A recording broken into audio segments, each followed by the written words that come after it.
berbeda dari udara yang ada di atas permukaan tanah. Udara di dalam tanah itu lebih banyak CO2 dibanding O2. Ini tergantung pada suasananya, ya. Sebenarnya tergantung pada suasananya. Tapi juga ada unsur-unsur selain CO2, O2, ada unsur N. Ini yang sangat penting untuk. Nah, ini CO2 digunakan untuk misalnya fotosintesis, tapi kebanyakan ini CO2-nya yang diperlukan ada yang di atas permukaan tanah, sedangkan O2 itu untuk respirasi akar, ya, pernafasan akar, sedangkan N itu untuk pertumbuhan. Nah, N ini nanti akan bisa, N dari udara ini akan berubah, misalnya yang ditangkap dulu oleh bakteri, ya, atau melalui proses yang lain.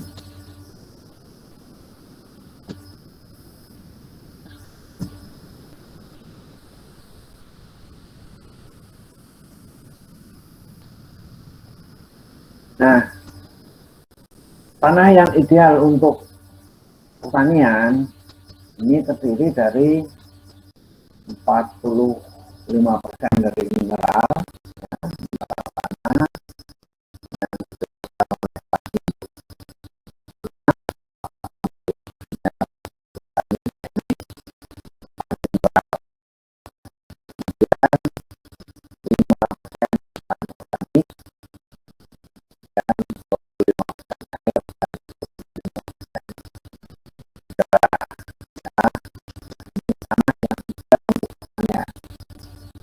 untuk saat ini komposisi tanah yang ideal ini jarang ada, ya, karena adanya tindakan-tindakan manusia, terutama bahan organik pada tanah sawah yang biasa dipupuk dan diberi gramnya dikembalikan lagi ke dalam tanah, itu aja paling besarnya hanya 2%.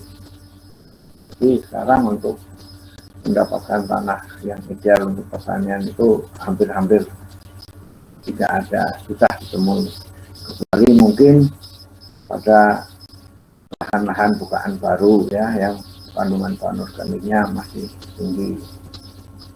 Tapi ini komposisinya. Begitu juga katanya dengan pertanian.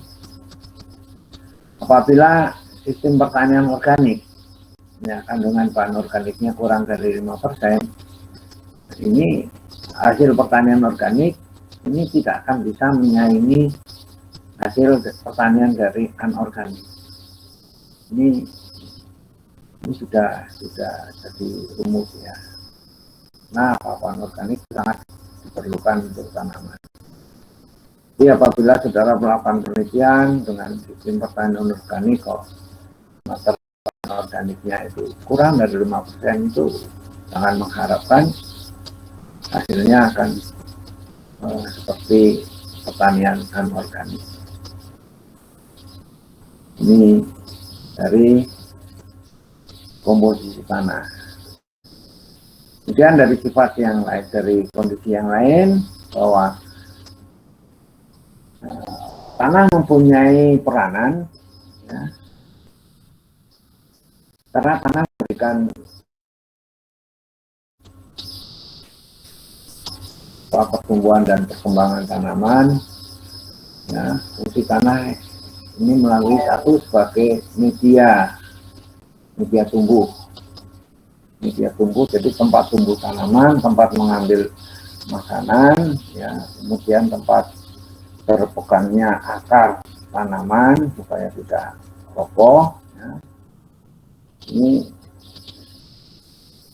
fungsi yang pertama tanah seperti itu. Jadi, nah, kalau sekarang ada sistem pertanian misalnya dengan hidroponik, nah, itu yang misalnya medianya adalah air, maka pegangan tanaman untuk tetap bisa tumbuh itu biasanya dibantu dengan menggunakan bahan-bahan yang umum digunakan, yaitu berupa misalnya semacam jaring-jaring ya, atau styrofoam atau bahan yang lain ya, supaya bisa untuk tanaman menjadi tegak. Yang kedua, tanah sebagai sumber air ya, atau tempat menyimpan air yang dimanfaatkan untuk memenuhi kebutuhan tanaman. Jadi sebagian besar atau mungkin hampir 100% ya, mungkin 98% air yang dibutuhkan oleh tanaman itu berasal dari air yang ada di dalam tanah. Mungkin hanya 2% itu berupa air yang berupa uap air atau air hujan ya. Mengapa seperti itu? Karena keberadaan air yang ada di permukaan tanah itu, misalnya dari air hujan, itu keberadaannya hanya sebentar. Yang kedua, bahwa biomata dari tanaman-tanaman pertanian itu biasanya ada di permukaan bawah daun ya. Sedangkan kelembaban yang uap air yang ada di dalam udara itu fungsinya hanya untuk menjaga kelembaban atau mengurangi transpirasi. Kebutuhan air sebagian besar adalah diambil dari air yang ada di dalam tanah. Nah, keberadaan air yang ada di dalam tanah itu bermacam-macam. Kalau berdasarkan klasifikasi biologi itu ada air berlebih, air tersedia, dan air tidak tersedia. Ini secara fisik, titik jenuh, kapasitas lapang, mikroskopis, dan titik layu dan mikroskopis itu nanti keberadaannya. Nah, semuanya ini berkaitan dengan tekanan yang dimiliki oleh air di dalam tanah itu sendiri. Yang ketiga, tanah mampu menyediakan oksigen yang dibutuhkan untuk ini berarti kalau di dalam tanah berarti untuk respirasi akar, jadi untuk pernapasan akar. Ya. Jadi di dalam proses respirasi ini nanti akan terurai dari dari senyawa yang kompleks menjadi senyawa sederhana plus energinya ini nanti bagian digunakan untuk pengambilan unsur hara oleh tanaman. Jadi di dalam sistem penyerapan aktif. Nah, jadi ada kapasitas tukar kation dan segala macam itu dalam penyerapan aktif. Unsur hara yang diambil oleh tanaman itu menggunakan energi. Energinya didapat dari hasil respirasi. Yang selanjutnya bahwa tanah mampu menyeimbangkan kadar karbon dioksida yang dilepaskan oleh akar selama kegiatan respirasi. Dengan demikian tidak menjadi racun bagi tanaman. Jadi CO2 dan O2 itu kapan dibutuhkan? Nah, ini biasanya saling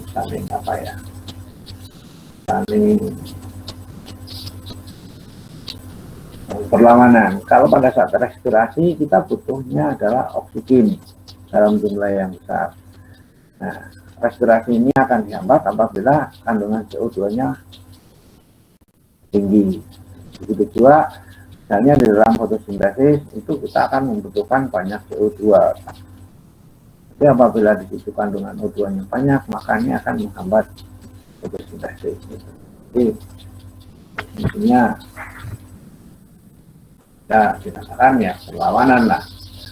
Nah, Jika di dalam fotosintesis ada reaksi cahaya dan reaksi gelap, ya ini juga yang dibutuhkan juga berbeda ya. Kemudian yang selanjutnya, tanah mampu menyimpan dan menyediakan hara yang dibutuhkan oleh tanaman yang diserap melalui akar. Nah,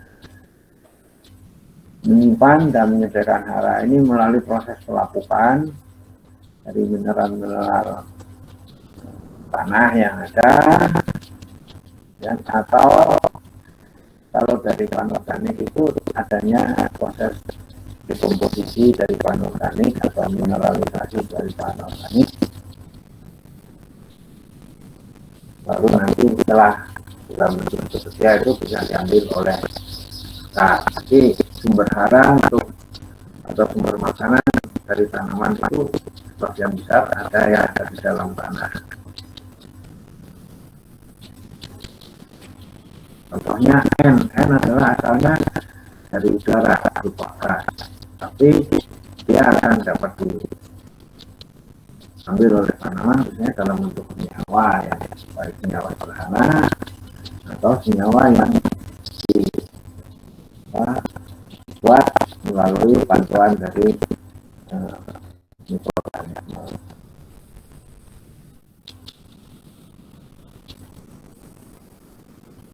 Tanah mampu menguraikan bahan organik atau residu tanaman sehingga tidak mengganggu perakaran dan tanaman. Jadi ini kaitannya dengan proses dekomposisi dari bahan organik. Apabila rasio dari bahan organik itu tinggi, maka ini belum bekerja bagi tanaman. Dan kadang-kadang apabila dalam jumlah yang besar dalam proses mineralisasi atau dekomposisinya ini kan menimbulkan panas, dan panas ini akan mengganggu proses atau metabolisme dari akar tanaman. Tapi kalau misalnya proses dekomposisi atau mineralisasinya itu berjalan lambat, hingga perubahan pelepasan energi yang ada pada bahan organik itu pelan, sehingga tidak akan mengganggu kegiatan tanaman.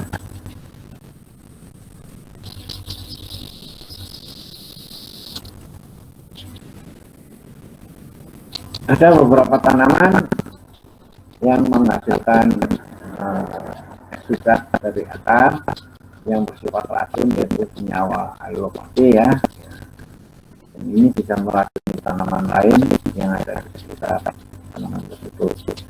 Tapi oleh tanah, kadang-kadang ini karena tanah itu terdiri dari banyak mikroorganisme, banyak unsur, ini mampu dinetralkan. Kecuali misalnya pada tempat-tempat tertentu di mana senyawa alopatinya itu terkumpul dengan banyak, sehingga ini mempengaruhi proses dalam menetralkan racun tersebut. Contoh-contoh tanaman yang mempunyai sifat seperti ini, misalnya tanaman akasia. Akasia itu daun yang jatuh atau daun yang telah jatuh ke tanah itu yang sudah tua, itu mampu mengeluarkan semacam zat, itu kalau semacam minyak lah, ya. Ini akan bisa membunuh atau menghambat pertumbuhan rumput-rumputan di sekitar tanaman. Dan juga pohon mahoni, ya, itu juga mempunyai sifat seperti itu.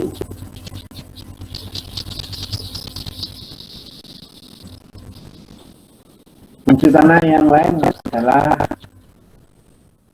tanah yang secara sifat fisiknya, tanah memiliki kapasitas infiltrasi yang baik saat terjadi hujan tanpa mengakibatkan erosi yang berlebih. Jadi proses masuknya air ke dalam tanah dari permukaan ke dalam tanah itu namanya infiltrasi. Proses pergerakan air di dalam tanah namanya perkolasi.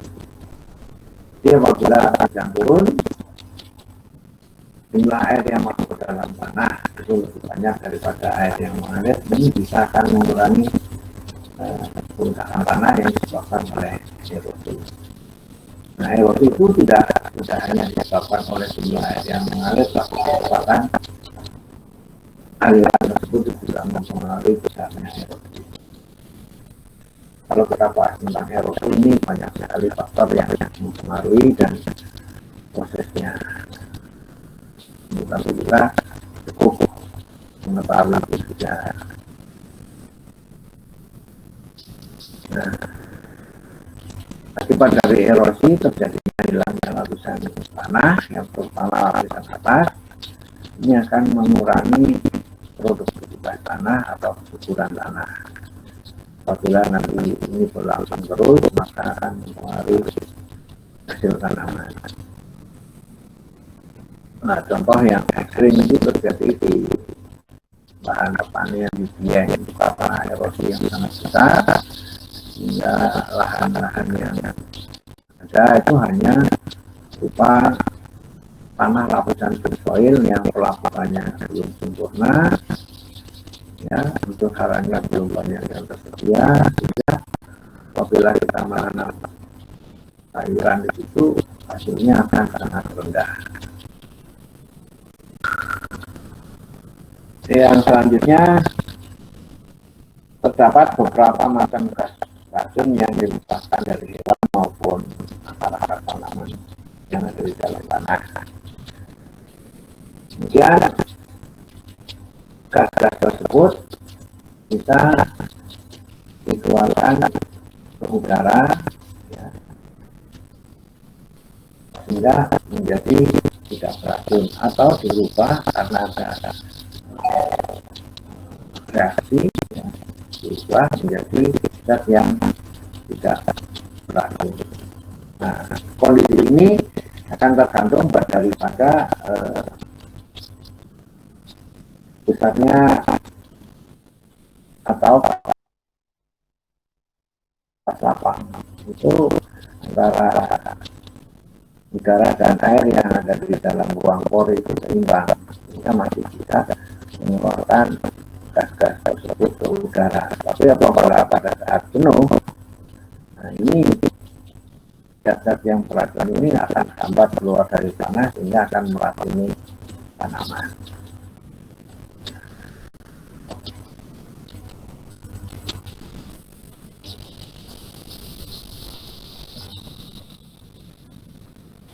Tanah mampu menjaga suhu sehingga dengan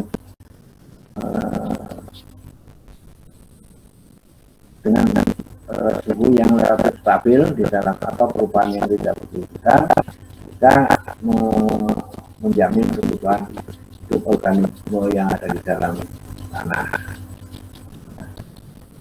Hanya kalau pada siang hari suhu udara, suhu tanah yang diakibatkan karena radiasi matahari itu hanya pada permukaan tanah, sedangkan yang di bawahnya tidak begitu terpengaruh.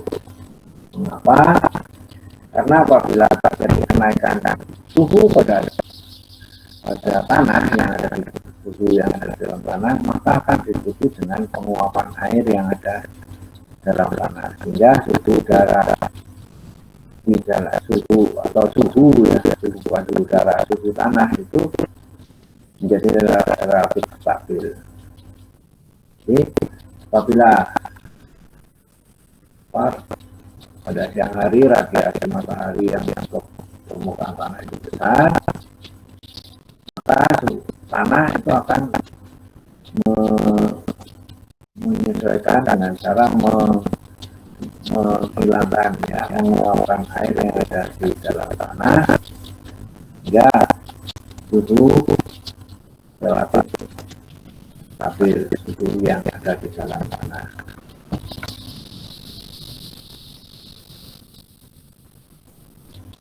Ini suatu gambaran bahwa ini profil, ya, ini permukaan tanah, ini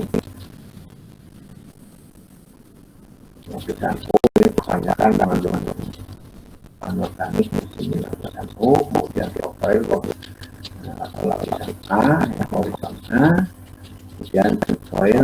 Ini adalah tanah-tanah yang sudah melapis sempurna itu kebanyakan pada tanah bagian topsoil atau lapisan A. Ini proses mineralisasi sudah berjalan sempurna hingga udaranya sudah banyak bersedia. Sedangkan pada tanah subsoil atau tanah horizon B atau horizon C, ini tanah itu belum mengalami pelapukan sempurna. Jadi pasti bentuknya masih empat. Hingga apabila lapisan topsoil hilang, kita hanya lapisan subsoil atau horizon B, ini tanaman untuk mendapatkan makanannya itu kurang karena ini proses lakukannya belum sempurna, hingga mineral yang tersedia itu belum sempurna juga, mungkin malah dalam bentuk senyawa yang susah diambil oleh tanaman.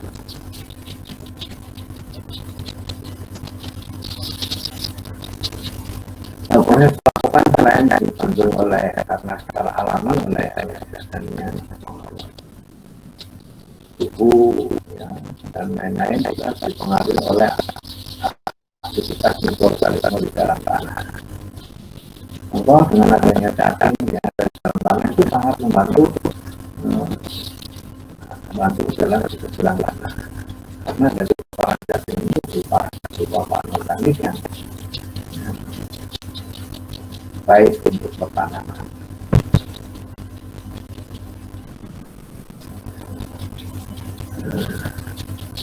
Dari beberapa uraian tersebut,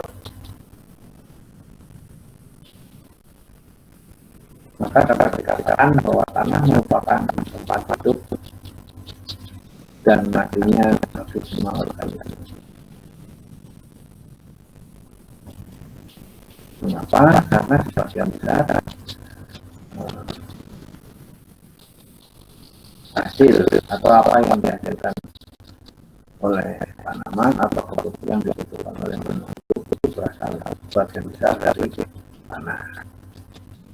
Ya, ini dalam sebuah rantai makanan atau energi ini akan kelihatan peranan dari tanah. Ya.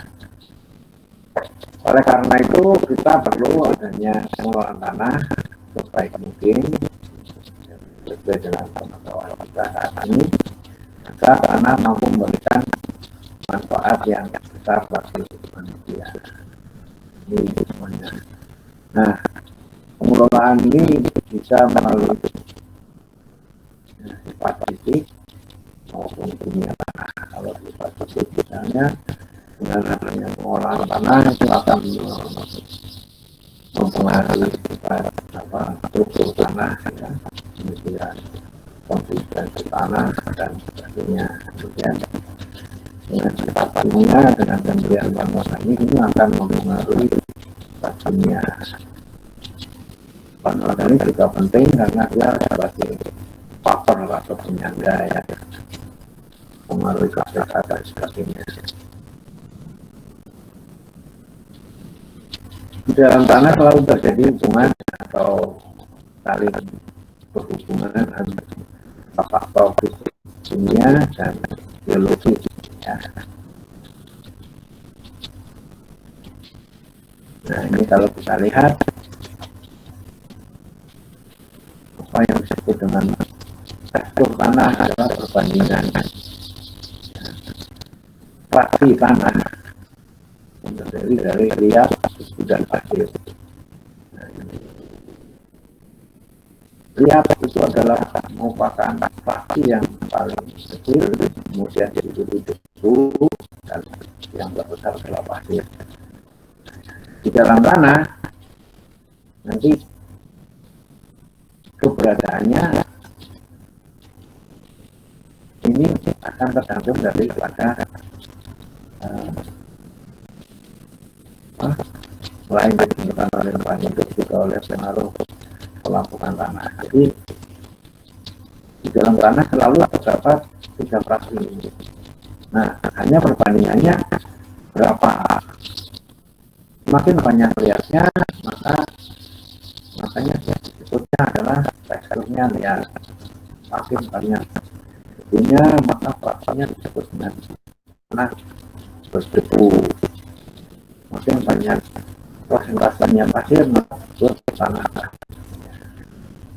Nah, ini bisa dilihat dari segi tekstur ya. Mengenai ukuran, nah ini pasir yang paling besar, kemudian disusul oleh debu, dan yang paling halus adalah liat. Jadi kalau tanah yang banyak mengandung liat, nah ini kaitannya dengan tadi yang masuk ke tanah atau ke tanah itu, ini ditandakan dengan ruang koordinasinya yang lebih besar dibanding dengan fraksi-fraksi yang lain, misalnya tanah yang banyak mengandung pasir atau debu. Nah, ini kita lihat, nah ini di tiga tekstur ini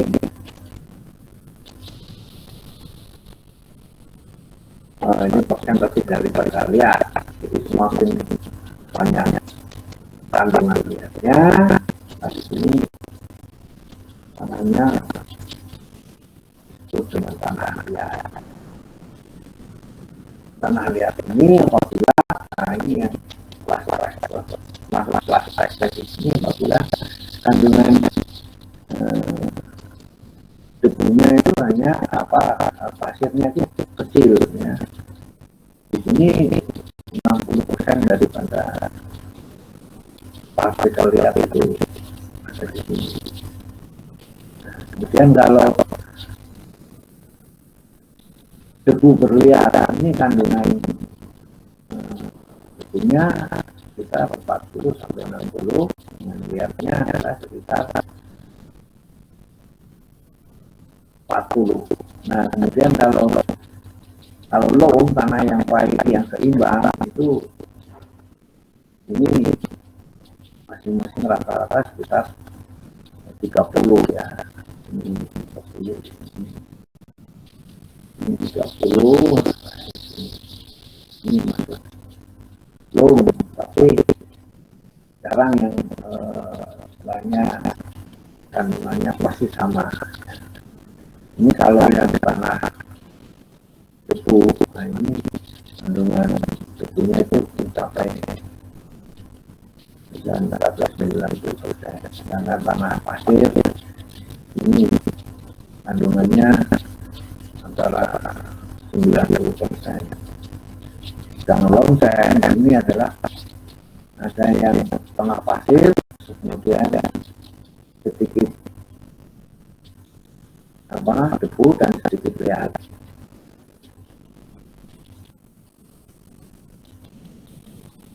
Ini tiga tekstur. Pada tanah-tanahnya, sebenarnya tekstur itu relatif tetap. Ya, yang sering berubah adalah dari sifat tanah adalah struktur. Struktur itu apa sih? Adalah tata letak atau gimana ya. Jadi kalau tekstur itu perbandingan fraksi tanah, tapi kalau struktur itu susunan dari masing-masing fraksi tanah. Nah, itu apakah bergelombol jadi satu atau menyebar merata atau seperti apa, itu akan menentukan kelas tekstur.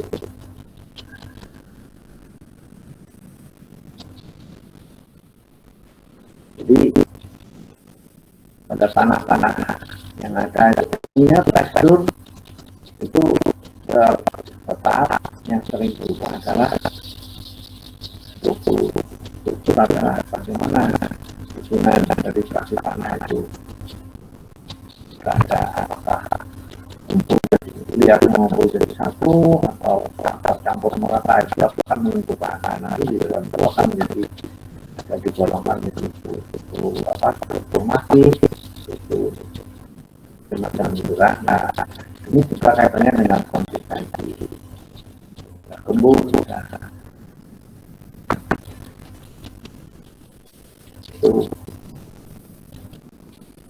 Tapi bukan berarti pada tekstur tanah itu tidak berubah. Tekstur tanah itu bisa berubah apabila misalnya terjadi erosi. Nah, kita menyebabkan perubahan tekstur tanah. Ya, adanya melakukan lapisan tanah untuk prosesan lain akan mempengaruhi tekstur tanah. Bila tekstur tanah yang berubah, maka nanti akan mempengaruhi unsur tanah, konsistensi tanah, kualitas tanah, dan sebagainya, termasuk warna tanah.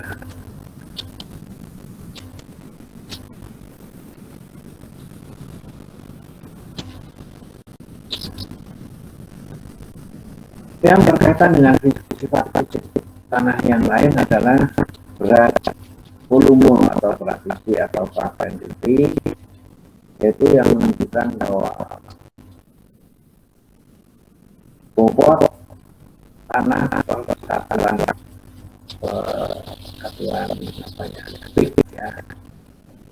Jadi kalau bobot tanah itu termasuk juga selain partikel tanah, tapi juga termasuk udara tanah atau air yang ada dalam tanah, itu termasuk pori-porinya. Nah, kalau selain itu misalnya ada yang lain, misalnya berat partikel, ini nanti bobot itu kalau meliputi ruang porinya, kalau yang berat partikel itu sudah tidak ada di ruang porinya, sudah dimasukkan, sudah dibacakan, nanti hanya berupa materi-materi atau bahan pada tanahnya. Nah, untuk di dalam tanah bobot isi tanah biasanya lebih kecil dibanding bobot partikel tanah. Ya.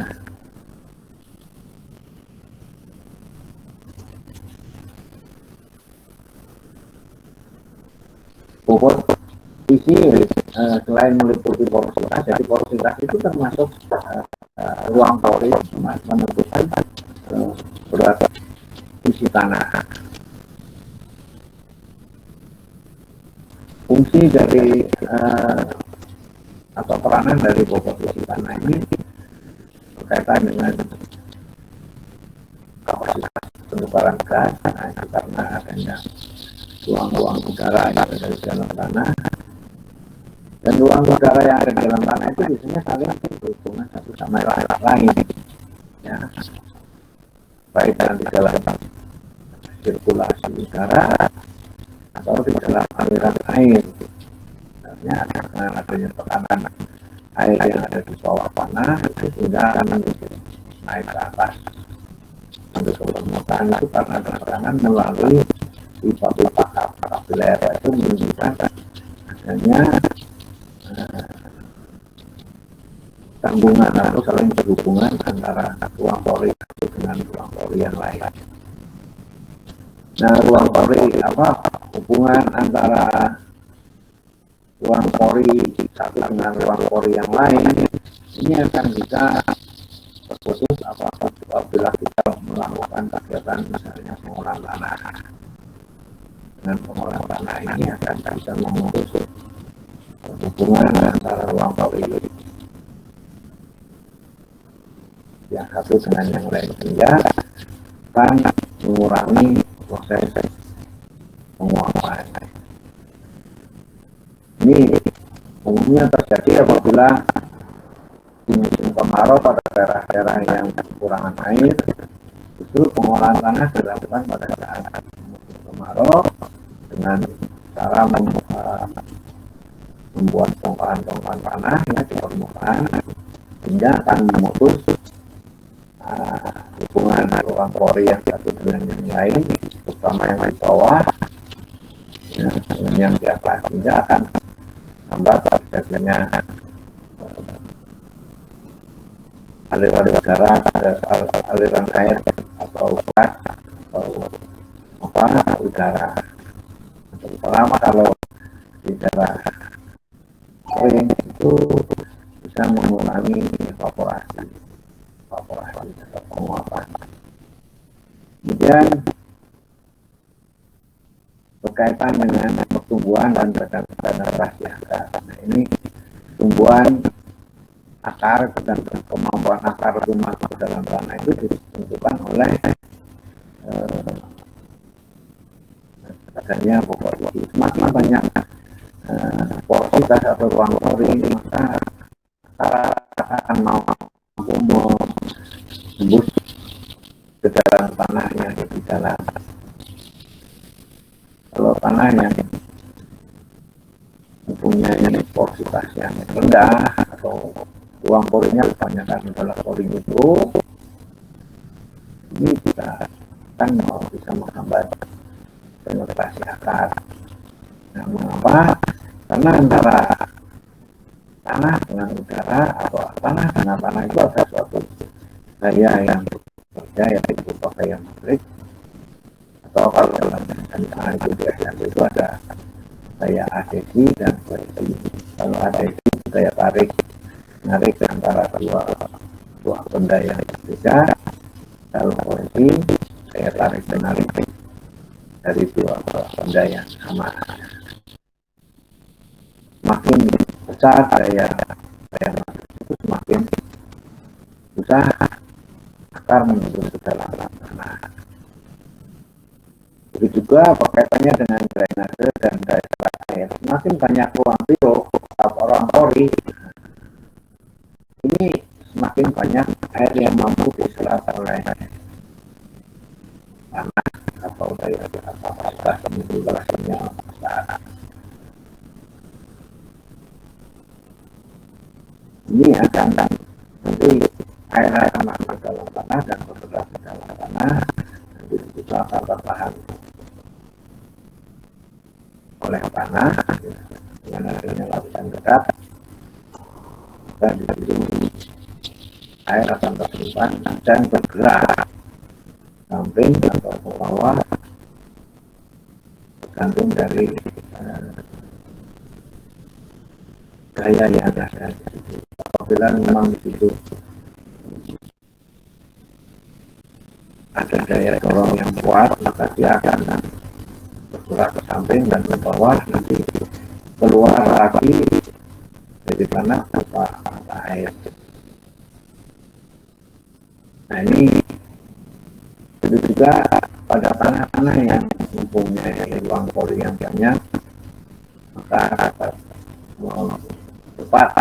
lebih cepat menggunakan air yang ada di permukaan atau di lapisan atas, sehingga tanah yang lapisan tanah itu tidak kelebihan air, ya, sehingga akar-akar tanaman tidak bermanfaat. Apabila nanti drainase ini jelek dan ruang porinya semua terisi oleh air, maka respirasi akar akan terhambat.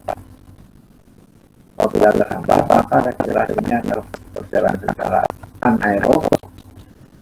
Apabila berjalan secara anaerob, maka akan terjadi proses penguraian yang tidak sempurna, terutama berupa senyawa alkohol yang itu akan meracuni tanaman itu. Jadi tanaman itu juga bisa mendapatkan keracunan, misalnya apabila proses respirasinya tidak berjalan sempurna. Jadi kalau orang yang suka minum alkohol itu sama saja dengan meracuni diri sendiri. Tanaman tidak ada keracunan apabila respirasinya tidak berjalan sempurna, itu terutama akan terjadi reaksinya alkohol, ya alkohol itu akan meracuni tanaman.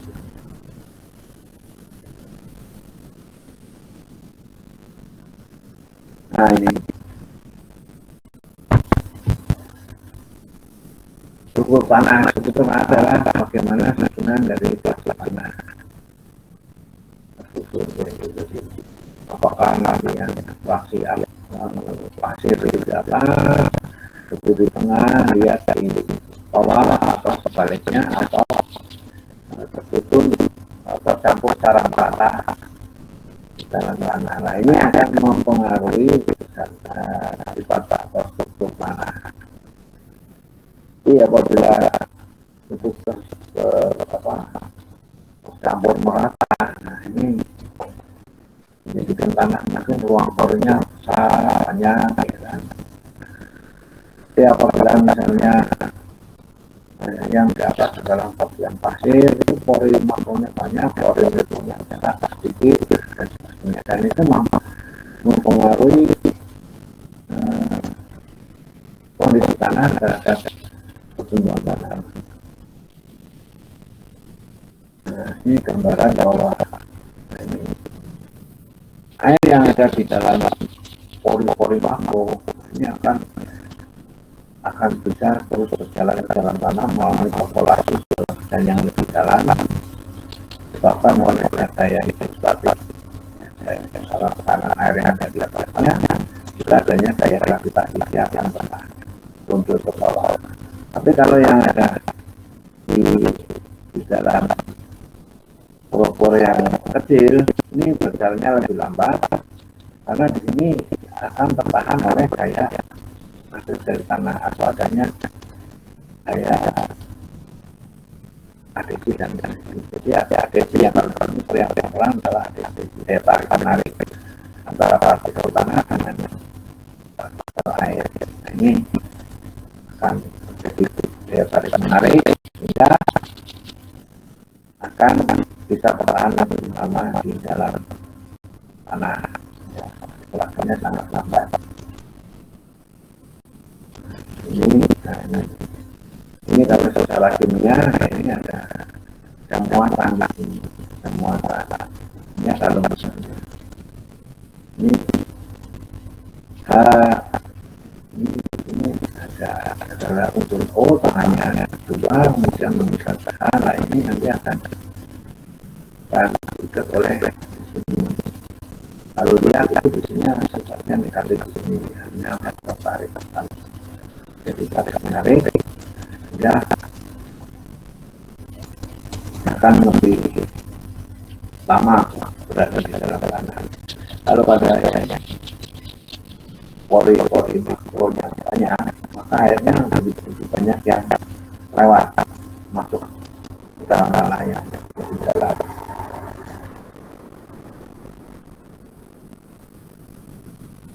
Ini contoh pergerakan air yang ada di dalam tanah. Nah, ini macam-macam struktur tanah. Struktur tanah itu ada yang granular atau perbukiran, atau yang masif ini berjalan jadi yang blok itu berupa ponga-pongaan hidrogen itu ya seperti itu pasir ini ya masif ini dalam bentuk ini tergantung daripada tipe mineral yang ada di dalam tanahnya. Lab ini berlapis membentuk emas ya.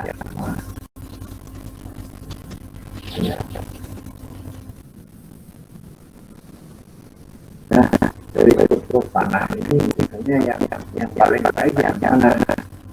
Yang mampu menyimpan air dalam jumlah yang cukup.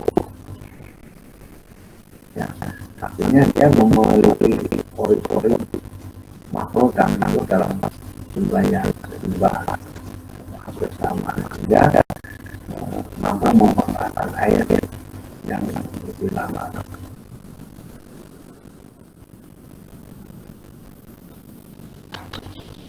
Kalau ini bulan-bulan ini pas ya, ini kemampuan menahan airnya kurang. Kalau ini tergantung ya kalau rumahnya ini seperti apa.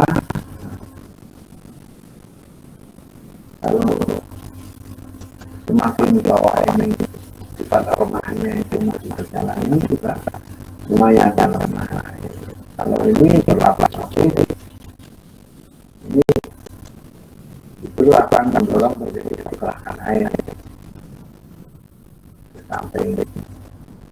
Ini oleh nanti ini bergantung besarnya ukuran ya dari lahan tanahnya, ya.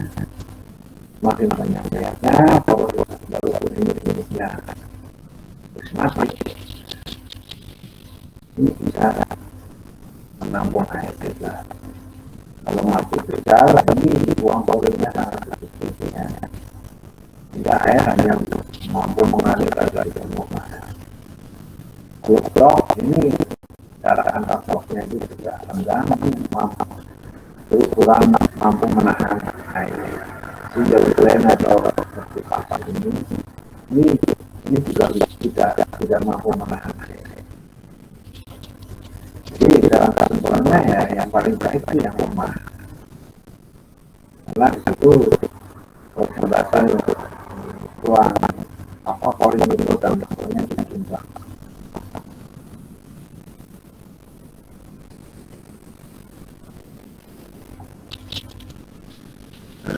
Pak, ini berdasarkan klasifikasi, ya.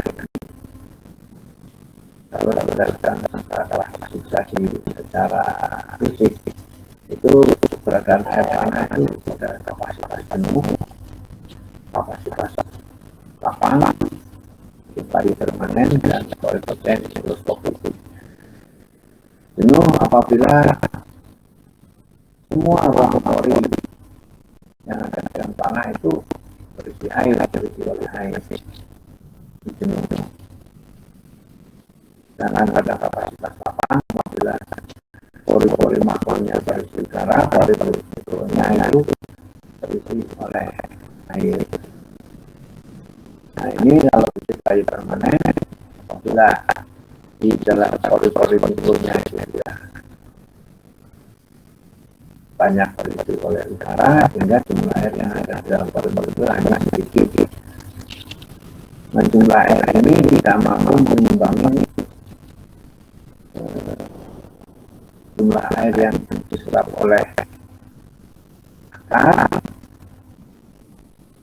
yang hilang dengan transpirasi. Jadi kecepatan transpirasinya lebih besar daripada jumlah air yang diserap oleh tanaman, sehingga akan menimbulkan kelayuan tanaman. Terus ini kalau lapangan itu akar masih mampu menyerap air dibanding dengan jumlah air yang hilang melalui proses transpirasi. Nah kalau yang jenuh ini kalau misalnya keberadaannya lama di dalam tanah, ini juga akan menambah proses transpirasi akar, sehingga akan tanaman akan bisa lakinya. Jadi contohnya saudara bisa lihat pada tanaman-tanaman yang mengalami kelayuan pada saat ada air dalam jumlah yang banyak. Jadi bukan karena tanaman penyakit, tapi karena keracunan yang disebabkan karena respirasi yang tidak sempurna itu menimbulkan apa menghasilkan alkohol yang sangat banyak yang akan meracuni tanaman.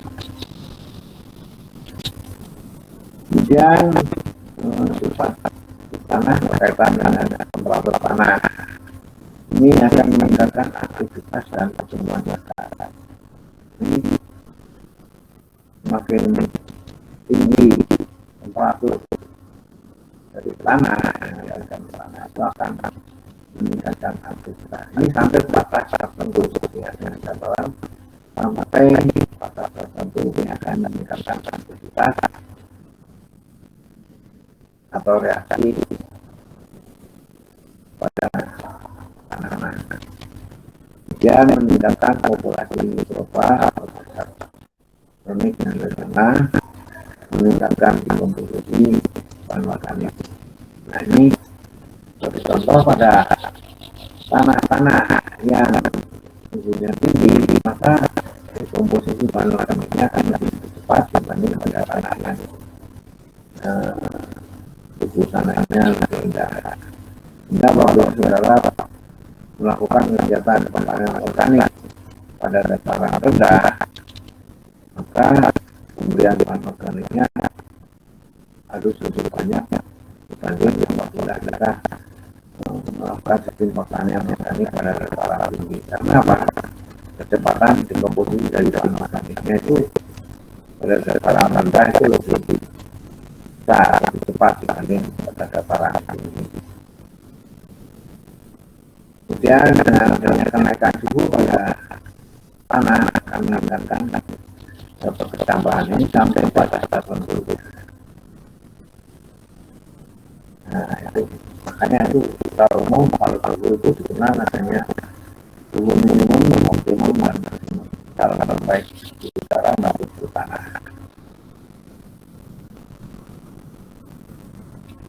Nah, pertanyaannya, apakah suhu tanah ada yang bisa mencapai maksimum? Ya, tentunya ada apabila ada terjadi pada kondisi-kondisi tertentu.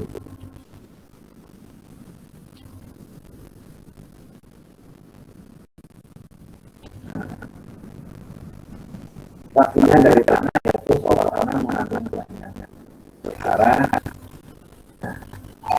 dan mengandung banyak gas, dan itu ada terjadi reaksi kimia ya pada tanah, misalnya N ini bisa meningkat misalnya dengan adanya pasir itu akan meningkatkan jumlah N dari dalam setelah belum tahu ya. Juga ada lagi dengan adanya mikroorganisme yang di dalam tanah banyak akan bisa meningkatkan dalam jumlah yang banyak, dan ini bisa saling menyumbang banyak yang tanaman. Kemudian kita menunjukkan pH tanah nah harus itu sudah nggak netral ya. Ini akan mempengaruhi keberadaan atau ketersediaan dari yang lain. Misalnya untuk P itu apabila masam itu akan terikat, itu juga pada bahasa itu juga akan terikat. Ya, nah, P itu yang paling baik ya. Misalnya antara mendekati netral lah. Nah, kapasitas tukar kation, nah ini juga akan berpengaruh selain kapasitas. Nah, ini kalau ini cation exchange capacity ya, ini CIC kalau diterjemahkan ya KPK ya, kapasitas tukar kation. Kemudian kualitas air yaitu dengan adanya electric conductivity atau yang sering disebut dengan daya hantar listrik ya. Itu semakin banyak dalam makin tinggi daya hantar listriknya, maka akan menghambat percepatan di dalam penyerapan hara dan air. Jadi DHL atau electrical conductivity ini yang paling baik ya di bawah 1,5 lah ya. Kalau di atas 2 itu sudah berpengaruh terhadap tanaman, terutama tanaman-tanaman yang peka terhadap DHL ini. Misalnya ada kandungan garam dan sebagainya. Ada tanah-tanah lain, ini DHL-nya bisa tinggi dan ya, tanaman tidak mampu mengambil air lagi, bahkan ambil air yang hara lagi. Ini banyak penelitian tentang ini di pertanian, tetapi masih sangat dangkal ya, masih sangat dangkal. Malu karena DHL ini.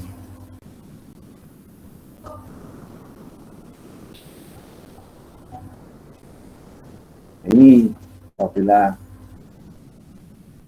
pH-nya tinggi, nah ini banyak ya. Ini apabila ini rendah. Jadi perubahannya ini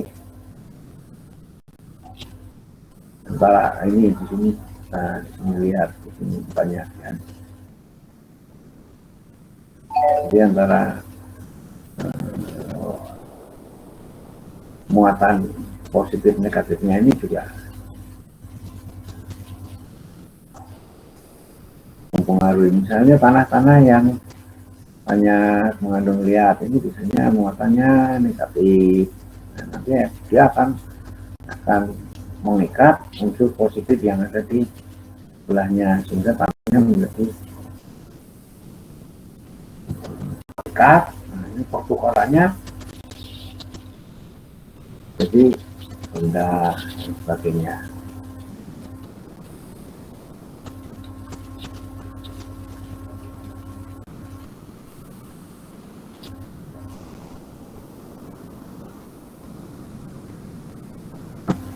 Kemudian biologi tanah. Jadi makhluk hidup yang ada di dalam tanah itu bisa berupa dari yang kecil sampai dengan yang besar. Nah, jadi makhluk hidup yang ada di dalam tanah, baik makro maupun baik flora maupun fauna atau binatang atau tumbuhan, itu mempunyai arti yang penting misalnya di dalam proses mineralisasi bahan organik. Misalnya mikroorganisme ini menguraikan bisa. Misalnya kalau makro organisme itu sudah memakan bisa tanaman yang jatuh atau memakan daun-daunan sebagai bahan makanannya. Nah, ini nanti jadi dari bahan organik menjadi humus atau jadi bahan mineral tanah. Nah, ini sebagai pengetahuan, bahan organik itu bentuknya sama tapi bisa namanya berbeda. Satu bahan organik, yang kedua pupuk organik, yang ketiga bahan pembenah tanah. Barangnya satu, asalnya dari bahan organik. Nah, yang membedakan adalah apabila disebut dengan bahan organik itu masih berupa resah dan sisa-sisa tanaman, dan itu CM rasionya masih sangat tinggi. Kemudian mengalami humifikasi menjadi humus, itu CM rasionya sudah mulai berkurang, sekitar 20 lah ya itu.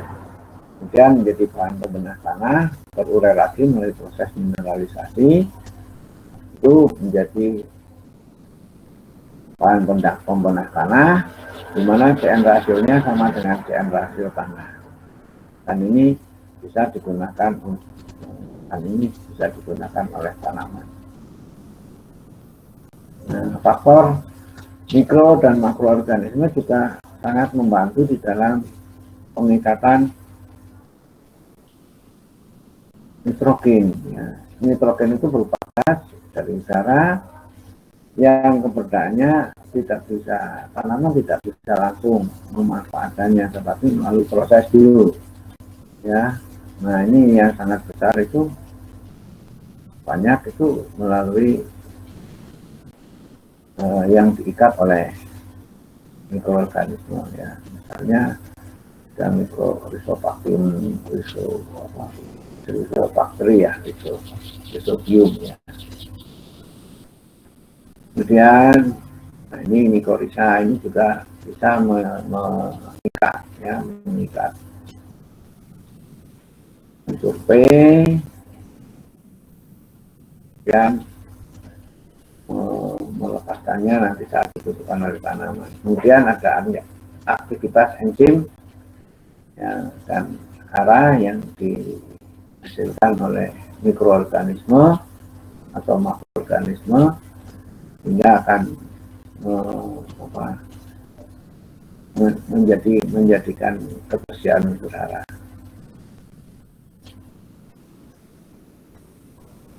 Dan meningkatkan penyerapan, aktivitas penyerapan akar, meningkatkan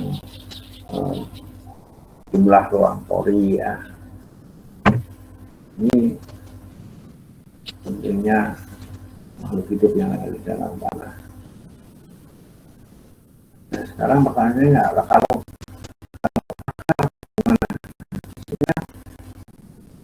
pada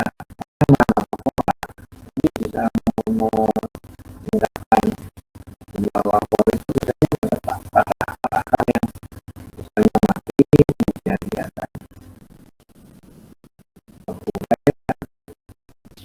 menjadi tadi dalam dan itu akan meningkatkan jumlah akar itu menjadikan ruang pori terutama pada rambut rambut akarnya. Ini gambaran bagaimana banyak dari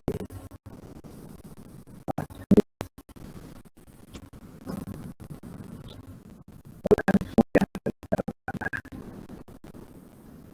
Nah, dari yang kecil, tua, kemudian tua, kemudian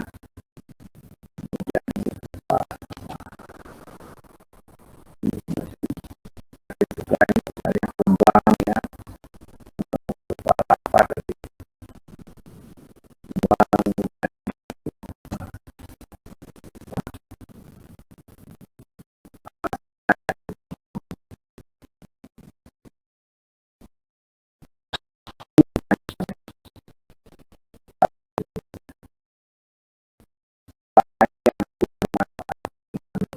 tanaman apapun yang memberikan bagi tanaman yang manfaat yang membantu meningkatkan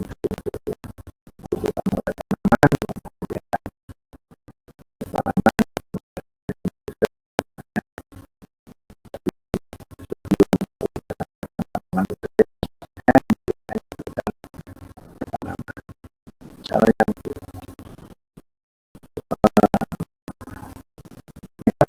itu berupa penyakit hama atau berasal dari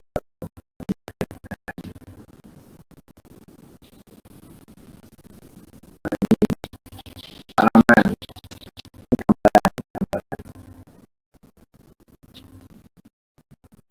ini karena saat ini pada ini akan penggunaan organisme nah, akan baru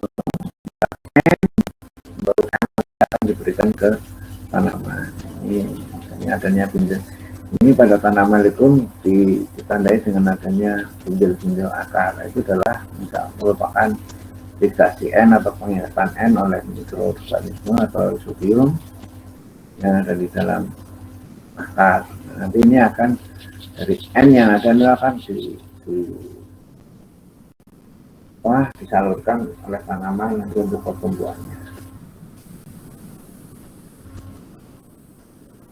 Nah ini misalnya adanya mikoriza. Mikoriza ini selain membantu tanaman dalam mengikat struktur dan menyediakan satu tanaman, mikoriza juga ini akan bisa masuk ke dalam tanah, ya, masuk ke dalam akar tanaman. Nah, ini baru nanti akan berfungsi, nanti mengembangkan lagi akan membantu di dalam ini apa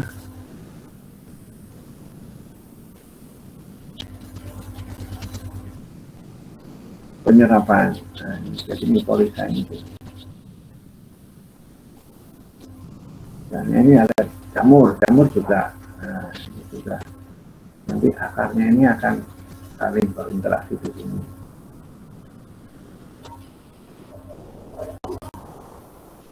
Jadi nanti ada mikroorganisme yang hanya menempel di dalam akar, ada yang masuk ke dalam jaringan. Nah, ini. Tapi sebenarnya fungsinya hanya kalau yang mutual bakteri yang bermanfaat itu fungsinya sama ya.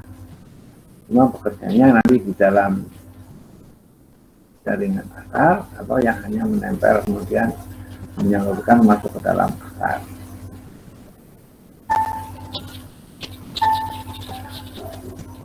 Ini kuliah sampai jam 10 berapa ya Mas, Mbak? 10.35 Pak. Oh, ini materinya udah habis, nanti berarti kuliah di terus sampai di sini ya.